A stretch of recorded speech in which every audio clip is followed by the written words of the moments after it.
Bom dia, meus amigos e minhas amigas. Hoje eu gostaria de falar sobre um tema que é um tanto difícil e complexo, mas eu gostaria de emitir minha opinião sobre isso, porque no fundo eu acho que poderia ser que alguns economistas me contradissessem, colocassem as suas ideias, e eu acharia ótimo, porque agregaria valores aos nossos conhecimentos. Então é por isso que eu vou tratar desse tema, que é o enigma da economia mundial. O que é que eu considero como enigma? Olha, se nós olharmos a economia mundial, a taxa de juros está lá embaixo, a inflação está lá embaixo. Eu estou falando da economia mundial, não estou falando do Brasil, não. O Brasil é o oposto disso. A taxa de juros está lá embaixo, a inflação está lá embaixo, existe uma liquidez enorme na economia mundial, as empresas estão com os caixas repletos de dinheiro e a economia não desenvolve. O Japão tem 2 décadas que esse é o quadro do Japão, por exemplo, e o Japão não cresce adequadamente. Os Estados Unidos também não cresce como se esperava que deveria crescer, apesar de todas as medidas tomadas, como baixa da taxa de juros, a inflação baixa, quantitative easing, e enfim, e nada faz com que a economia tome um ritmo que seja considerado adequado para o desenvolvimento mundial. Então vou expressar aqui algumas minhas reflexões sobre isso. Quando a economia está crescendo fortemente, geralmente ela leva também a inflação a crescer fortemente. O que é o comportamento padrão de um banco central quando acontece isso? Ele aumenta a taxa de juros. Aumentando a taxa de juros, ele encarece os recursos para os investidores, para os especuladores, para os empreendedores. E com isso, há uma desaceleração da economia e também da inflação. Essa é a estratégia básica e padrão de um banco central para controlar o crescimento da economia e a inflação. E exatamente ao contrário, quando a economia está patinando, a inflação está baixa e a economia não quer crescer. Ele aumenta, reduz a taxa de juros, porque reduzindo a taxa de juros, os projetos ficam mais factíveis, porque a rentabilidade aumenta em função da redução da taxa de juros. Isso faz com que a economia comece a acelerar. Esses são os 2 comportamentos. Além disso, tem os preços das commodities, principalmente o petróleo. Ela é mais ou menos, tem a função da taxa de juros. Quando o preço do barril chegou a aproximadamente $145, isso era um empecilho para o desenvolvimento mundial. Por quê?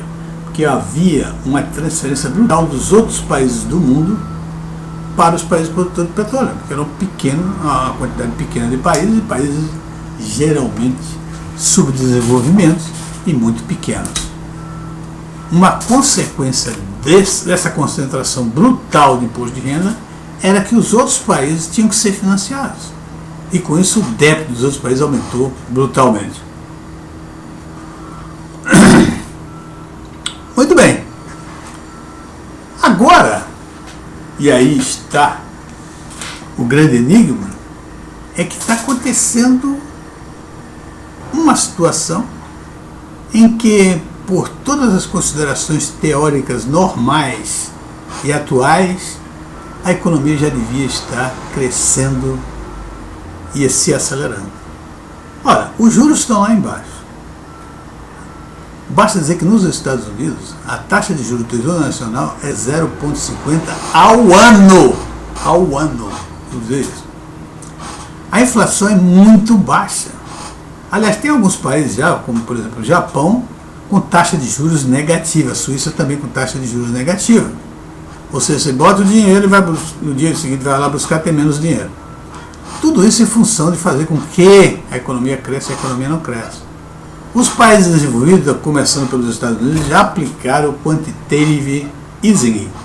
Significa que o governo coloca dinheiro na economia a rodo e com a taxa de juros baratíssima. Isso faria com que, normalmente, as pessoas corressem atrás desse dinheiro e aplicassem e fizessem os seus investimentos. E com isso a economia deveria acelerar. Mas nada disso está acontecendo. Então, o que é que realmente está pegando que essa economia não desenvolve rapidamente como se espera?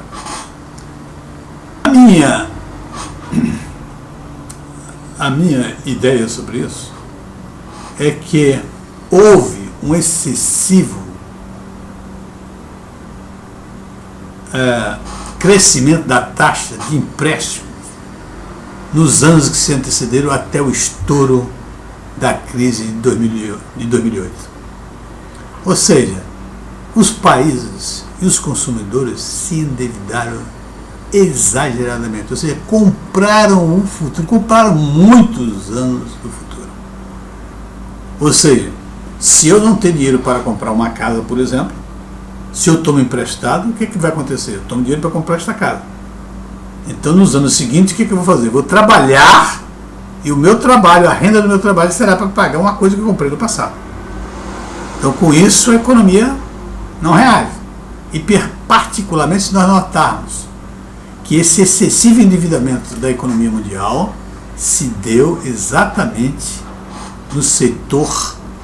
Não, o que puxou esse endividamento foi o setor imobiliário.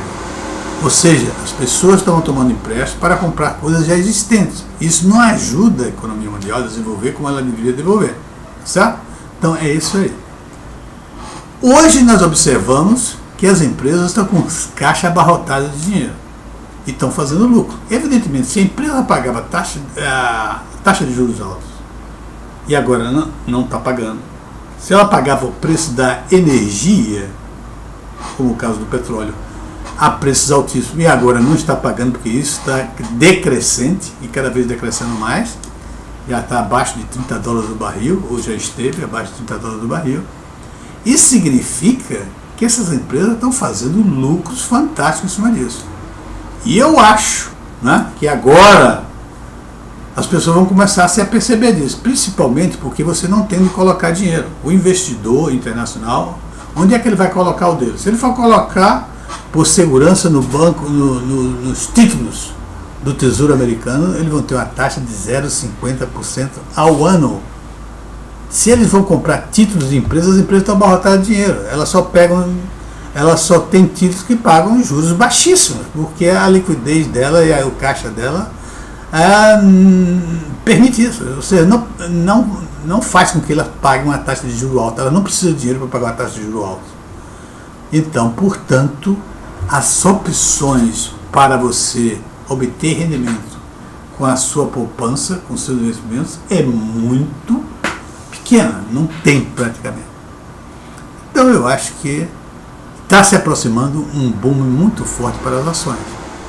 Porque, olha só, se os investimentos não estão tendo uma taxa de retorno suficiente para satisfazer aos investidores, eles vão correr para investir em ações, porque de antemão a gente já sabe que as empresas estão muito bem com muito caixa e muita capacidade de investimento. Além disso, o dinheiro está baratíssimo para as empresas. O preço da commodity está muito baixo, a inflação está muito baixa, o preço principalmente do petróleo, né, está em queda, absolutamente em queda. Então tudo isso está fazendo com que essas empresas tenham uma grande rentabilidade, uma excelente rentabilidade. Portanto, eu acho que está na hora das pessoas começarem a investir nessas empresas, particularmente as empresas boas, rentáveis, etc. Porque eu acho que não vai demorar muito a ver um boom, ou seja, todo mundo correndo para comprar ações, porque as empresas, as perspectivas são as melhores possíveis, devido ao custo dos insumos, ou seja, das commodities serem muito baixos, a taxa de juros ser baixa e a taxa de inflação ser baixíssima. Eu vejo nisso. Então, meus amigos, eu acho que agora, né, só no Brasil está acontecendo ao contrário. No Brasil, a taxa de juros é mais alta do mundo, a economia está quebrada e existe uma situação política terrível que a gente não pode ver ainda a luz no final do túnel. Mas mesmo assim, eu tenho a impressão que essa coisa não pode continuar por muito tempo, e com a melhora da economia lá fora, né, com o boom no mercado de ações, etc., vai haver sim uma solução para o Brasil. E nisso o mercado vai ser uma grande forma de investimento para as pessoas que pensam assim, como eu estou pensando. Tá bom? Muito obrigado pela sua contribuição. Gostaria muito que vocês, economistas, entrassem nessa questão aí e dessem a sua opinião a respeito do enigma da economia mundial e contestassem aí a minha previsão de que está se aproximando um forte boom para as ações em escala mundial. Ok? Muito obrigado, um abraço e até a próxima. Tchau.